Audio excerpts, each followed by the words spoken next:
The day the humans arrived at the Galactic Military Academy, I thought it was some kind of joke. A really bad one. My name is Vokran, and I had been training at the Academy for 3 standard cycles. I was good, really good.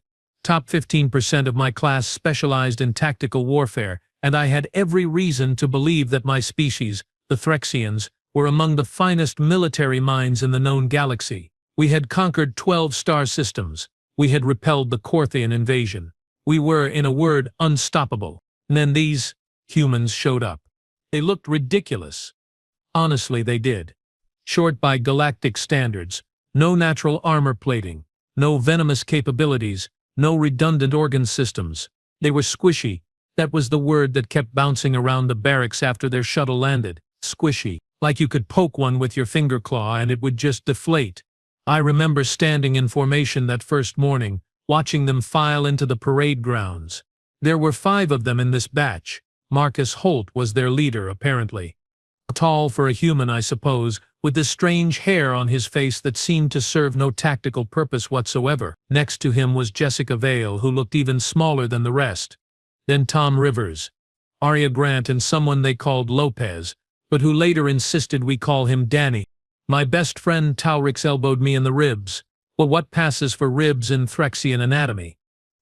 "Look at them," he whispered, his vocal cords vibrating with barely contained amusement. "They are going to die in the first simulation. I give them 20 minutes. Maybe 30 if they hide really well." I nodded. It seemed like a fair assessment. Commander Braun, our head instructor, was a Vicorian, massive species, built like walking tanks, with 4 arms and an exoskeleton that could stop plasma rounds. He looked at the humans the way you might look at a particularly confused insect. "Welcome to the Galactic Military Academy," he rumbled, his voice like grinding stone. "You will be tested. You will be pushed beyond your limits. 60% of you will fail." Question. Marcus Holt raised his hand. "Oh, here we go," I thought. First day and already making a scene. "Yes?" Braun asked, his eye stalks swiveling toward the human. "Where's the cafeteria?" Holt asked. "We haven't eaten in 14 hours. The entire formation went silent. You could have heard a scale drop, then slowly, the laughter started. It began as a ripple and built into a wave. Even some of the instructors were making those choking sounds that indicated amusement in their species. Braun's mandibles clicked together. "The cafeteria," he said slowly, "is for those who survive morning drills. If you are still conscious after the first exercise, I will personally show you where to find nutrition paste." "Nutrition paste," Tom Rivers muttered. "Great. Sounds delicious." More laughter. These humans were comedy gold. Unintentional, sure, but comedy nonetheless. The first exercise was simple. An obstacle course designed for mixed species capabilities. Climbing walls, pressure plates, zero-gravity sections, acid pools, laser grids, standard stuff. We had all done it 100 times. The record was held by a Cladacian named Yura. She had completed it in 8 minutes and 42 seconds. The humans went last. Tradition, I suppose. Let the weakest go last so everyone can watch them fail. Marcus Holt stood at the starting line. And I noticed something odd. He was smiling. Not a nervous smile, not a smile of bravado. Just this calm, almost lazy smile like he knew something we didn't. It should have been my first warning. The buzzer sounded. Holt took off at a pace that was, honestly, embarrassing. Slow. Methodical. He approached the first climbing wall, which was 12 meters of slick polymer designed to be scaled using magnetic grip gloves. Standard equipment distributed to everyone. Holt looked at the wall for exactly 3 seconds. Then he reached into his pack, pulled out something that looked like a small projectile launcher, and fired a grappling line straight to the top. The hook caught. He pressed a button. The line retracted, pulling him up the wall in 2 seconds flat. "Wait," Taurix said next to me. "Is that allowed?" I checked my datapad. The rules said reach the top of the wall. They didn't specify how. Holt dropped down on the other side and kept moving. A next obstacle was the pressure plates. Step on the wrong sequence, and you get hit with a neural stunner. Non-lethal, but it hurts like hell and drops most species for at least 30 seconds. The pattern changes every time, so you have to be quick, observant, adaptive. Holt didn't even slow down. He pulled out another device, threw it ahead of him. It landed on the first plate, triggered the stunner, and then exploded in a burst of electromagnetic interference. Every plate in the section went haywire, firing at random, and in the confusion the safety protocols kicked in and shut the whole system down. He walked through like he was strolling through a park. "That has to be cheating," someone behind me said. "Read the rules," someone else replied. "Nowhere does it say you cannot disrupt the obstacles." The zero-gravity section should have been his downfall.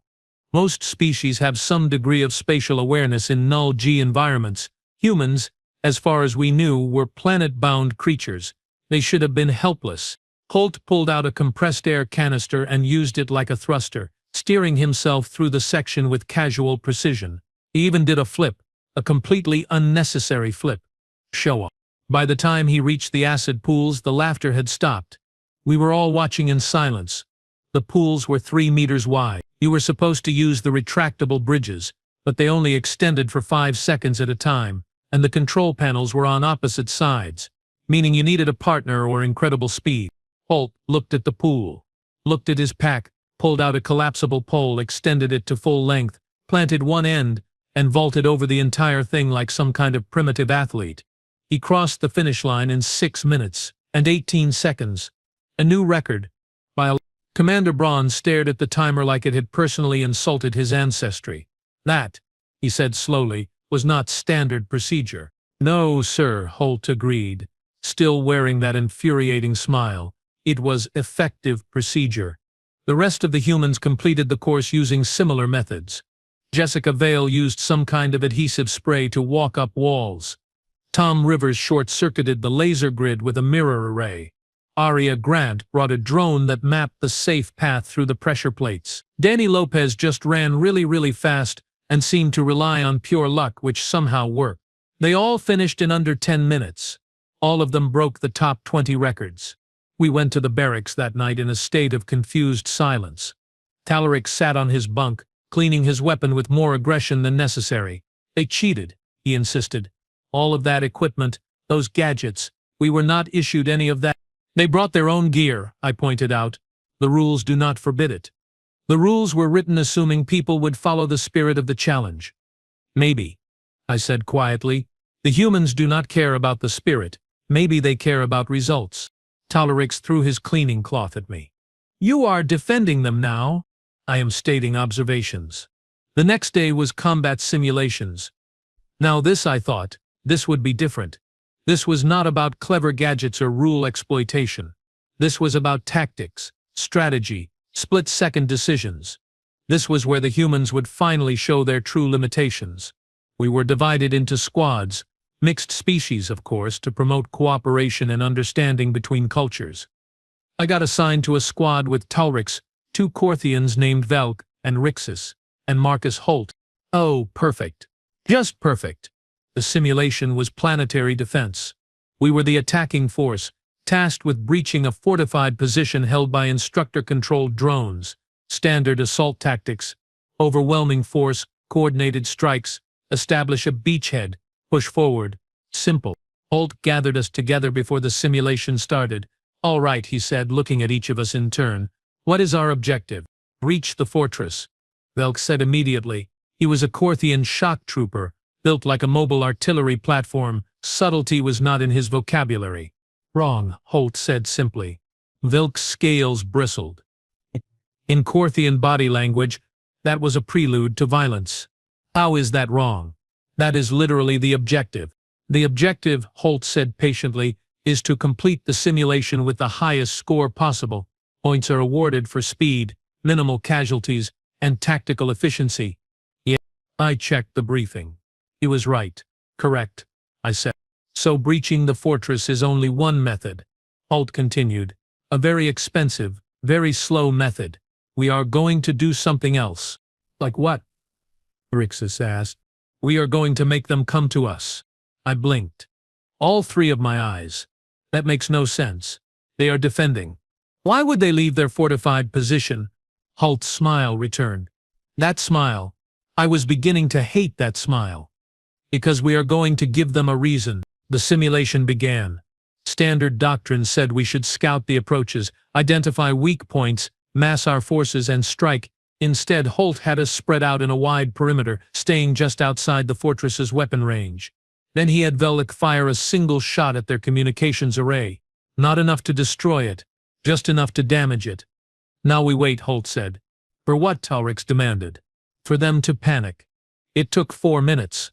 The defending drones, operating under instructor control but following programmed military logic, detected the damaged communications array. Their programming identified it as a critical vulnerability. Standard protocol in that situation is to send out a repair team with armed escort, which is exactly what they did. "There," Holt said quietly. "Ambush positions. Now." We caught them in the open, completely exposed, wiped out the entire repair team and their escorts without taking a single hit.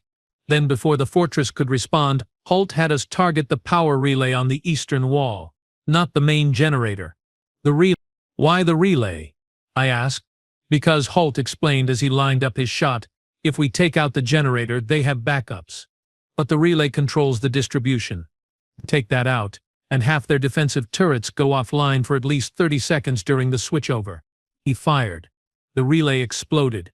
Exactly 32 seconds later, we rushed the eastern wall, breached it during the power gap, and secured the fortress from inside. Total time 11 minutes, 14 seconds. 0 casualties. Maximum tactical efficiency rating. We set a new Academy record. Again, Commander Braun reviewed the simulation footage 3 times. 3 times. He kept pausing it at the moment we ambushed the repair team, his mandibles clicking in what I had learned to recognize as deep thought. "Holt," he finally said, "explain your reasoning." "Sir, they were operating under standard defensive protocols," Holt said. "Protocols are predictable. If you know the protocol, you can manipulate it. Make them react instead of act. Force them into a position of weakness. And if they had not sent the repair team, then we would have tried something else. Humans have a saying, no plan survives contact with the enemy, so you do not make 1 plan, you make 5 plans, 10 plans. Whatever it takes." Braun was silent for a long moment. Then he said, "This type of warfare, does your species have a name for it?" "Asymmetric combat," Holt said. "Fighting smarter, not harder. Using the enemy's strengths against them. We have been doing it for thousands of years. It is kind of our thing." That night in the barracks, nobody was laughing anymore. Talrix sat on his bunk, staring at the ceiling. "They think differently," he said quietly.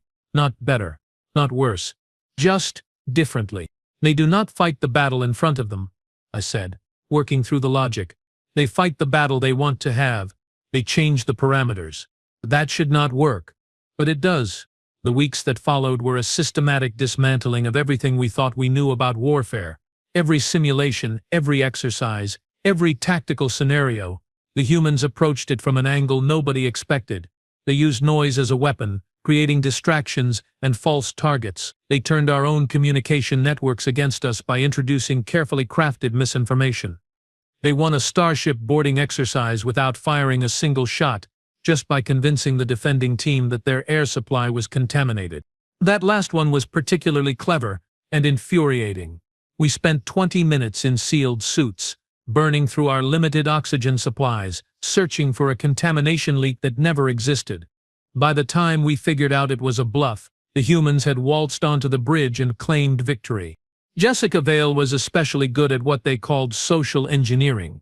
She could talk her way past security checkpoints, convince supply officers to hand over restricted equipment, and once memorably persuaded a combat instructor that class had been cancelled. We all got a free afternoon. That earned her a lot of friends. Tom Rivers was their tech specialist. Give him 30 seconds with any computer system and he could make it do things the manufacturers never intended. He hacked a training drone during one exercise and had it start broadcasting old Earth music, something called metal that was just aggressive noise, but it disrupted everyone's concentration long enough for his team to secure the objective. Aria Grant was quiet, methodical, terrifying. She could read people, not minds, nothing psychic, just body language and patterns. She always knew where you were going to be, 5 seconds before you got there. Fighting against her was like fighting against someone who had already watched the recording of the battle. And Danny Lopez was, against all logic and reason, the most dangerous of all.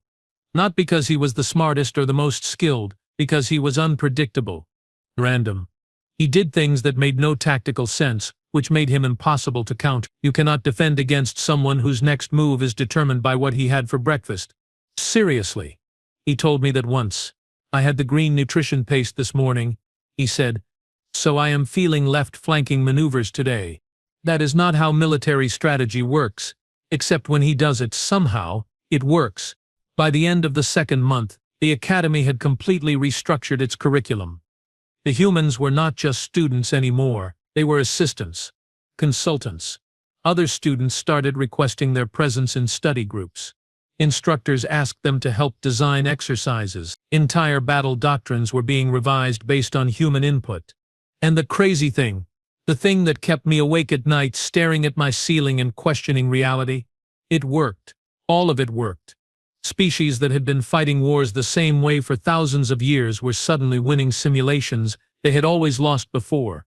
Tactics that had been considered impossible were becoming standard. We were all getting better, faster, more adaptable, because we were learning to think like humans. Commander Braun called a special assembly in the 6th week.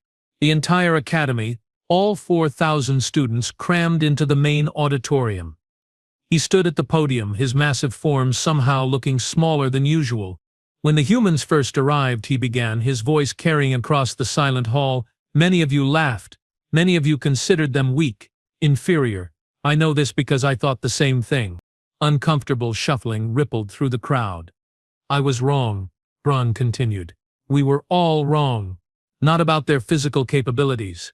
They are, by galactic standards, fragile. But warfare is not only about physical strength. It is about adaptation, innovation, the willingness to look at a problem and ask not how do we overpower it, but how do we solve it. He paused, letting that sink in. Humanity is a young species. They have been spacefaring for less than a century. They have no grand military tradition spanning millennia.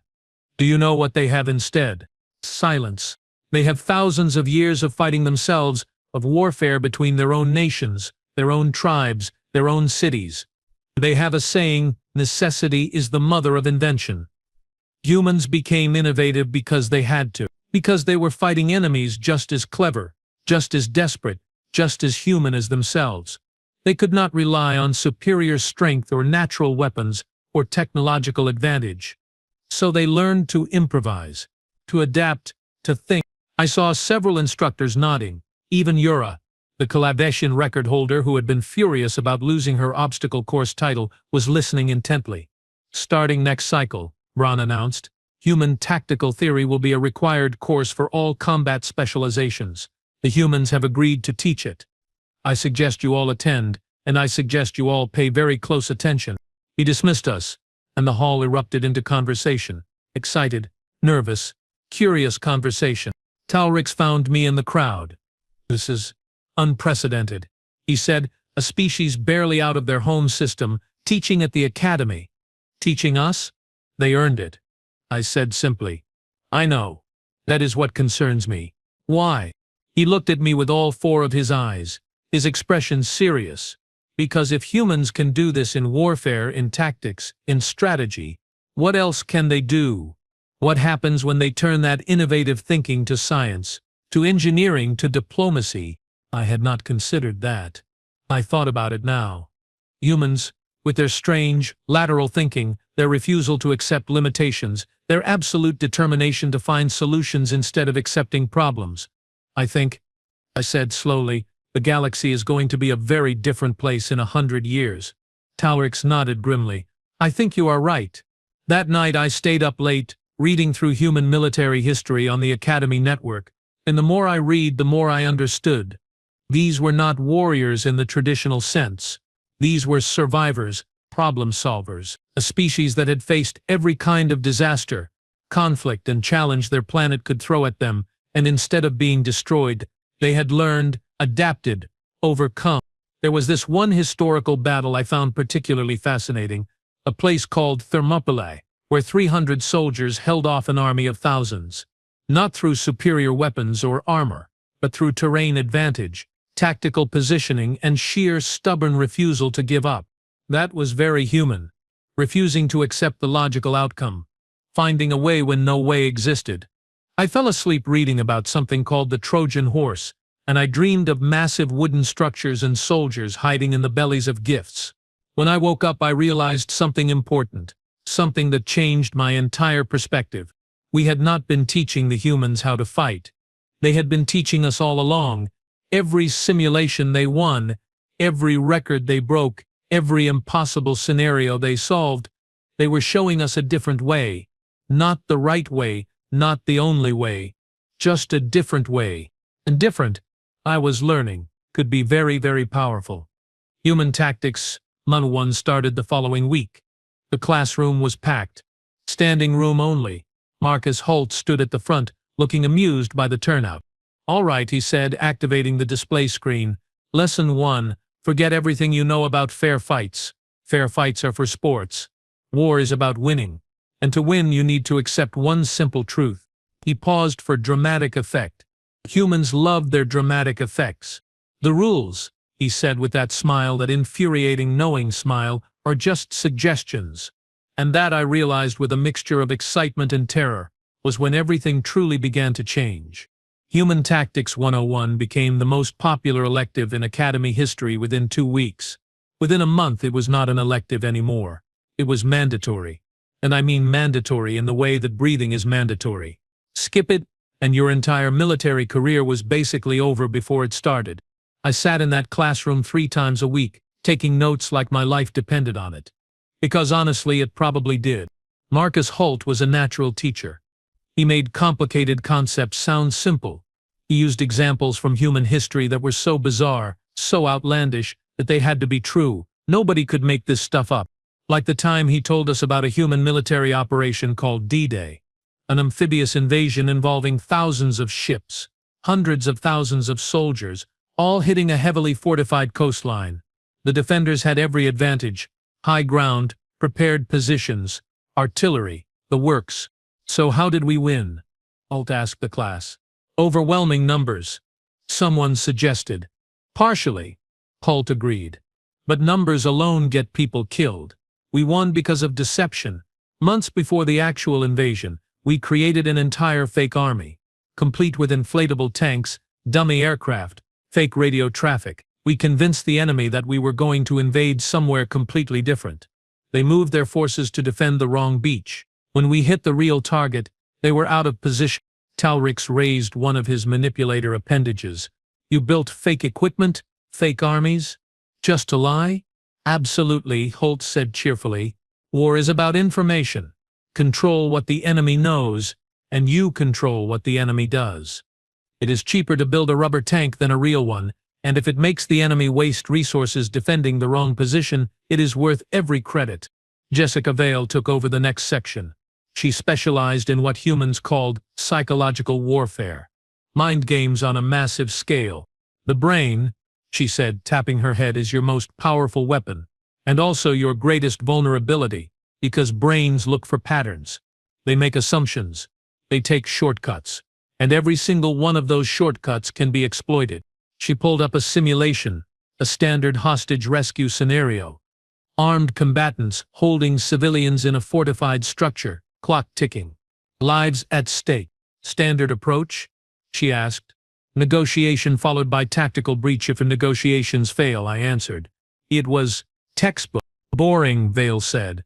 "Also slow. Also gives the hostage takers time to prepare, reinforce, or worse, start executing hostages." "Human approach?" "We skip all that." She showed us footage from an actual Earth rescue operation. The assault team did not breach. They did not negotiate. Instead, they started renovations on the building next door. Loud construction noises, jackhammers, power saws. At 3 in the morning, the hostage takers, already stressed and paranoid, became increasingly agitated. "Sleep deprived, jumpy." After 16 hours of constant noise, they were making mistakes, getting sloppy. When the actual assault came, it was over in 90 seconds because the targets were too exhausted to mount effective resistance. "You tortured them with noise," Bilk said slowly. "That is horrible." "That is effective," Vale corrected. "Nobody got shot. The hostages went home. The bad guys went to prison. Mission accomplished." Would you prefer the version where we storm in shooting and hope nobody dies? Felk had no answer for that. Tom Rivers taught us about technology exploitation. Not just hacking, though there was plenty of that. He showed us how every piece of technology had weaknesses, backdoors, unintended uses, ways to make it do things it was never designed for. Your standard issue combat armor, Rivers said, pointing at my gear, has environmental sensors. Temperature, radiation, atmospheric composition. Yes? Yes, I confirmed. Standard safety features. Also standard attack vectors, Rivers said. He pulled out a small device, no bigger than his thumb. This emits a false radiation signature. Your armor sensors pick it up, register lethal levels, and automatically seal your suit and activate internal oxygen. Now you have maybe 2 hours of air, limited mobility, and you are panicking because you think you are in a radiation zone. He pressed the button. Every suit in the classroom went into emergency lockdown mode. Cadets started shouting, alarm systems started blaring, and Rivers just stood there smiling while chaos erupted around him. He pressed the button again. Everything deactivated. Meanwhile, he said calmly over the dying alarms, while you are all sealed up and freaking out, I walk right past you and complete my objective. Technology is great, but it is only as smart as the people using it. And people make assumptions. Commander Braun attended that particular lecture. He did not look happy about the demonstration, but he did not stop it either. That said something. Aurea Grant taught pattern recognition and prediction. How to read people, read situations, read battles before they happened. Everything communicates, she explained. Body language, equipment placement, communication frequency, supply movements. If you pay attention, really pay attention, people tell you exactly what they are going to do before they do it. She pulled up a recording of a recent simulation, one I had participated in, actually. Our team versus a Corthian assault squad. We had lost badly. I remembered being confused about how they always seemed to know where we were going to be. Grant played it back in slow motion. Watch Vulcan here, she said, pointing at me on screen. He is the squad leader. Every time he makes a decision, he glances in the direction he has chosen. Just for a fraction of a second. But it is there. Subconscious communication. His team follows his eye line. The Corthians, who were being coached by one of us, spotted the pattern. They knew where you were going. 10 seconds before you got there. I felt my scales heat with embarrassment. I did not realize I was doing that. Nobody does, Grant said kindly. That is the point. Everyone has tells. Everyone has patterns. Learn to read them, and you have a massive advantage. Learn to control your own and you become very hard to predict. And Danny Lopez. Danny taught what he called creative chaos theory, which was really just a fancy term for doing random, unpredictable stuff and seeing what worked. Humans have a saying, Danny announced to the class. When life gives you lemons, make lemonade. But sometimes you know what? Sometimes you throw the lemons at people, or you juggle them, or you set them on fire and see what happens. The point is, do not do what people expect, because the moment you are predictable, you are vulnerable. He demonstrated by running a live fire exercise where he changed his plan every 30 seconds. Not because the situation changed, just because his team won by sheer confusion. The opposing force literally could not establish any kind of defensive pattern because there was no pattern to establish. It should not have worked. By every logical military principle, it should have been a disaster. But Danny pulled it off through pure audacity and luck. Lots of luck. This is not a sustainable strategy. Ron pointed out during the after-action review. Sure it is. Danny argued. I have been doing it my whole life. Still alive. Therefore sustainable. You could not argue with that logic. Well, you could, but you would not win. 3 months into human instruction, everything changed. Not just at the Academy. Throughout the entire Galactic Defense Network, battle strategies that had been standard for centuries were being revised. Young officers were questioning their superiors, suggesting alternatives, thinking outside the box. That phrase, thinking outside the box, became incredibly popular. Humans had a lot of good phrases, but not everyone was happy about it. Admiral Corvin, a highly decorated Threxian commander with 40 years of service, visited the Academy for an inspection. He was old guard, traditional. He believed in honor, direct confrontation, and fighting wars the way they had always been fought. He sat in on one of our classes, specifically a session where Marcus Holt was explaining guerrilla warfare, how a smaller, weaker force could defeat a larger, stronger one through attrition, harassment, and refusing to fight on the enemy's terms. Corvin listened for exactly 10 minutes before standing up. "This is cowardice," he announced, his voice echoing through the classroom. "Hiding, ambushing, refusing honorable combat. This is not warfare. This is thuggery." The room went dead silent. Holt, to his credit, did not look upset. He just looked interested. "Admiral," he said respectfully, "with respect, war is not about honor. It is about winning and protecting your people. If I can achieve that without losing soldiers, without wasting resources, why would I not? Because some things are worth dying for," Corvin snapped. "Courage, valor, the warrior's code. These things matter."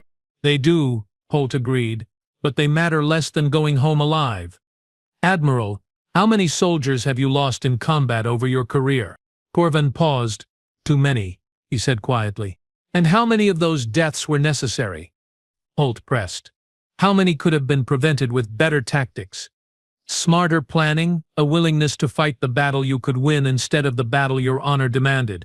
The Admiral's scales darkened. Among Threxians, that meant anger. Deep anger. "You question my command decisions. I question whether dying gloriously is better than living strategically," Holt said. "I question whether pride is worth more than lives. I question whether we are training these cadets to be good warriors or good survivors. Because in my species we figured out a long time ago that dead warriors do not protect anyone." I thought Corvin was going to strike him. The Admiral's hand went to his sidearm. The entire class tensed. But Holt did not move, did not flinch, just stood there, meeting the Admiral's gaze calmly. Finally, Corvin spoke. "You humans fight without honor. We fight without dying unnecessarily," Holt corrected. "If you want to call that dishonorable, fine. But our survival rate speaks for itself. We are a young species in a dangerous galaxy, and we are still here. That counts for something." The Admiral left without another word, but I noticed he did not shut down the program, did not file any complaints, just left, and that somehow felt significant. Later, Talrix and I discussed it in the barracks. "Corvin has a point," Talrix said. "There is something to be said for honor, for fighting with dignity.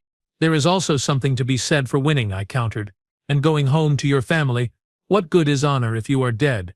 Our ancestors would be ashamed of this attitude." "Our ancestors," I pointed out, "lost a lot of wars. Maybe it is time we learned from that." The real test came in the 5th month, the Academy's final exercise. The Gauntlet. It was called that because it was designed to break you. A week-long simulation involving everything we had learned. Space combat, ground assault, logistics, intelligence gathering, psychological pressure, everything. Historically, about 30% of teams completed it successfully. The rest either failed objectives, exceeded casualty limits, or simply gave up from exhaustion. This year they made it harder, because of course they did. The humans had raised the bar, so they had to raise the I was assigned to a mixed team, myself, Talrix, Jessica Vale, a Clabasian pilot named Sorine, and 2 Vicorian heavy weapons specialists called Krex and Drona. A good team, balanced skill sets. We had a solid chance. The scenario was brutal. We were deep behind enemy lines. Our mission: disable a strategic weapons platform, rescue captured Allied personnel, and extract before enemy reinforcements arrived. Oh, and we had limited supplies, no backup, and the enemy knew we were coming. Standard military doctrine said it was impossible. The numbers did not work. We were outnumbered, outgunned, and operating in hostile territory with zero support. Vale looked at the briefing and grinned.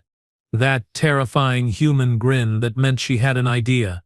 "Okay," she said. "New rule. We are not following the briefing." "What do you mean, not following it?" Soren asked. He was a by-the-book kind of pilot. Rules gave him comfort. "I mean, the briefing is designed to make us approach this like a standard military operation, which means they know exactly how we will react. So we do something else." "Like what?" I asked.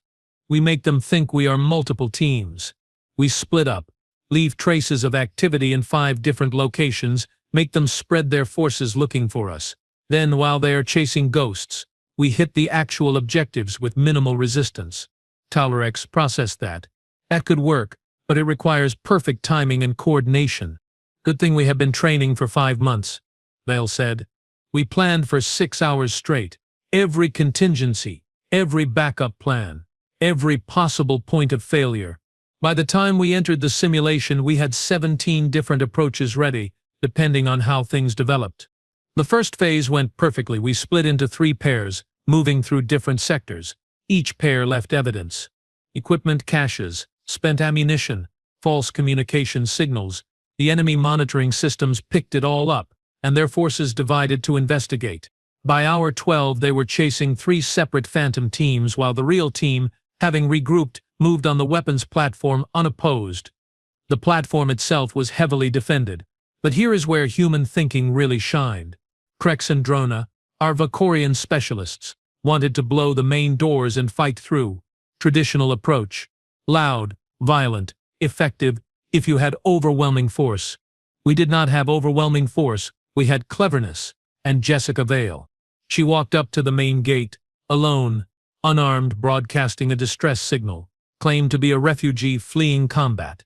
The guards, following their programming, detained her for questioning while simultaneously alerting their command about a potential intelligence opportunity. What they did not know was that Vale had a microtransmitter hidden in her boot.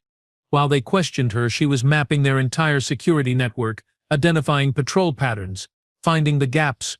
20 minutes later, while they were still trying to figure out who she was, we waltzed in through a maintenance entrance that had been left unguarded because all their personnel were focused on the front gate. Val had disabled her restraints using a technique Tom Rivers had taught her, something about exploiting the magnetic locks with static electricity, and met us inside. We planted charges on the weapons platform's power core, not to destroy it immediately. That would be too obvious. Instead, we set a delayed detonation, giving us time to reach the prisoner holding area. The prisoners were another problem. 15 simulated Allied personnel, all awaiting rescue. Moving that many people silently was impossible, so we did not even try. Instead, we triggered a fire alarm. Not a real fire, just the alarm. Standard safety protocols demanded immediate evacuation. The guards had to escort prisoners out of the building. We joined the evacuation, mixed in with the crowd, and once outside, we simply walked away in the confusion. By the time the enemy realized what had happened, we were 3 kilometers away, the weapons platform was exploding behind us, and the extraction shuttle was inbound. Total mission time, 18 hours, 0 casualties. All objectives completed. Bonus points for style, apparently. The evaluators actually gave us bonus points for style. When we finished, Commander Braun reviewed the simulation recordings with his entire senior staff. They watched in silence. When it ended, he looked at Vale. "You pretended to be a prisoner," he said flatly. "Yes, sir," she confirmed. "That was extraordinarily dangerous. If they had scanned you properly, found the transmitter, you would have been compromised." "Yes, sir." "But they did not, because they assumed a refugee would not be a threat. People make assumptions. We exploit assumptions. That is what you have been teaching us, right?" Ron's mandibles clicked rapidly, laughter and Vicorian expression. "Yes," he agreed. "That is exactly what we have been teaching you, and apparently you learned well. Our team scored the highest in Gauntlet history, by a significant margin. 3 other teams, all incorporating human tactics, also completed it successfully. That was a record. Usually 1 or 2 teams made it. This year, 4 did.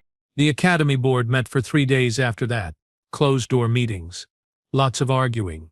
Finally, they announced their decision.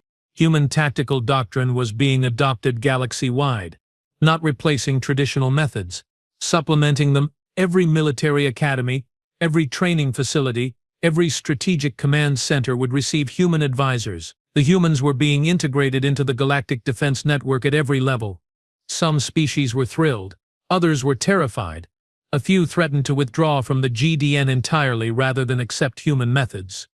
Those threats did not last long, because 2 weeks after the announcement, the Zelkron swarm attacked the border colonies. The Zelkron were bad news. Insectoid hive mind species, millions of individual units controlled by a central intelligence. They overwhelmed enemies through sheer numbers and complete disregard for individual survival. Fighting them was like fighting a tidal wave made of teeth and chitin. Standard protocol against Zelkron was fortress defense. Dig in, establish strong points, weather the storm, hope reinforcements arrive before you were overrun. It worked maybe 40% of the time. The rest resulted in complete colony loss. The humans said no. They looked at the Zelkron tactics, studied their patterns, and came up with something completely insane. Instead of defending, they attacked. Not the Zelkron forces. The Zelkron command nodes, the hive mind controllers. Turned out, without central coordination, the individual Zelkron units were pretty stupid. They just swarmed toward the last command they received and kept going until they hit something or ran out of energy. Human strike teams using stealth technology and guerrilla tactics infiltrated behind Zelkron lines and started systematically taking out command nodes. The Zelkron, never having faced this kind of attack before, had no defense against it. They were optimized for frontal assault, not protecting their rear areas. Within 3 days, the Zelkron offensive collapsed, not defeated through attrition or superior firepower, defeated through decapitation strikes and exploiting a weakness nobody had thought to target before. The galactic military establishment lost its collective mind. This should not have worked. The Zelkron had been a threat for decades. Multiple species had fought them. Nobody had achieved anything close to this level of success. And the humans did it in 3 days. 3 days. Admiral Corvan, the traditionalist who had criticized human methods, personally led one of the strike teams. He did not talk about honor after that. He talked about efficiency, about saving lives, about doing what worked instead of what felt right. Graduation came at the end of the year. Our class was different from every previous academy class. We thought differently, fought differently, approached problems differently. We were the first generation of galactic defense forces trained in human methods from the beginning. Commander Braun gave the commencement address. "You are now officers," he told us. "You will lead troops, make life and death decisions, face enemies and impossible odds. Remember what you learned here. Question assumptions. Adapt, improvise. Think 3 steps ahead and 5 steps outside the box. And most importantly, understand that your job is not to fight bravely, your job is to win intelligently." He paused. Humanity taught us something valuable. They taught us that there is no such thing as an unbeatable enemy. Only enemies we have not yet figured out how to beat. Take that lesson forward. Make your ancestors proud by coming home alive. The humans received commissions too. Marcus Holt became a tactical instructor at the primary military college on Threxia Prime. Jessica Vale joined intelligence services. Tom Rivers went into military technology development. Arya Grant became an analyst. Danny Lopez somehow ended up in special operations, which was either perfect or terrifying depending on your perspective. Talarix and I both received assignments to forward scout units. High-risk, high-reward positions. We requested to work together. Command approved it. On our last night at the academy, we all gathered at the observation deck. Humans, Threxians, Vicurians, Cladicians, Kothians, all the species that had been suspicious of each other, that had competed and laughed and doubted. Holt raised a drink. Some kind of human beverage called beer. It tasted terrible. "To thinking different," he said. "To staying alive," Vale added. "To breaking all the rules," Rivers contributed. "To making stuff up as we go," Danny said cheerfully. Talarix looked at me. "They are insane," he said quietly. "Yes," I agreed. "But they are effective. And honestly, I would rather be insane and alive than honorable and dead." He clinked his drink container against mine. "The ancestors would disapprove. The ancestors are not here. We are. And we have work to do." 5 years later, I am a captain now, leading a mixed species reconnaissance unit deep in uncharted space. We have faced pirates, hostile aliens, rogue AIs, and one memorable incident involving a sentient asteroid field. We have never lost a team member. Not one. Know why? Because when we encounter problems, we do not ask how we fight through them, we ask how we think around them. How we turn disadvantages into advantages. How we make the impossible possible. Because that is what humans taught us. That is what they gave the galaxy. Not better weapons. Not stronger ships. They gave us a different way of seeing, a different way of thinking. They showed us that the universe is not a series of obstacles to overcome through force, it is a series of puzzles to solve through creativity. And you know what the funny part is? The really hilarious part? We used to laugh at them. Used to think they were weak, fragile, unsuited for the harsh realities of galactic warfare. We could not have been more wrong. Humans are not weak.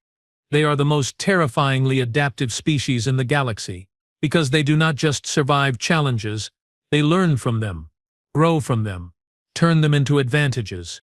That ability, that mindset, that refusal to accept limitations, that is strength, real strength, the kind that wins wars and builds civilizations and changes galaxies, the kind that took a bunch of laughing cadets and turned them into the most effective military force the Galactic Defense Network has ever seen. So now, when new species join the GDN, when they see humans for the first time and start to laugh at their lack of natural weapons, their fragile bodies, their strange customs, we tell them the same thing Commander Braun told us. Do not laugh. Learn, because those soft, squishy, weird little creatures, they will teach you things about warfare, about strategy, about survival that your species never imagined. And by the time they are done, you will be grateful they are on your side. Because the humans are not just soldiers, they are problem solvers. And in a dangerous galaxy full of threats and challenges and impossible situations, that makes them the most valuable allies you could ever ask for. I still have that first obstacle course recording. The one where Marcus Holt broke the record on his first attempt using a grappling hook and casual disregard for conventional methods. I show it to every new recruit who joins my unit, and I tell them the same thing every time. This is what thinking different looks like. Watch it, learn it, live it, because this is how we survive. This is how we win. This is the human way. And then I smile. That same knowing smile Holt used to wear, the one that says I know something you do not. Because I do know something. Something important. The galaxy laughed at human tactics. Now the galaxy teaches them. And that is the most human victory of all. Winning not through conquest, but through conversion, making everyone else want to think like you, turning mockery into methodology, skepticism into standard procedure, laughter into lessons. The aliens laughed at human tactics. Now they teach them. The galaxy is better for it. We all are.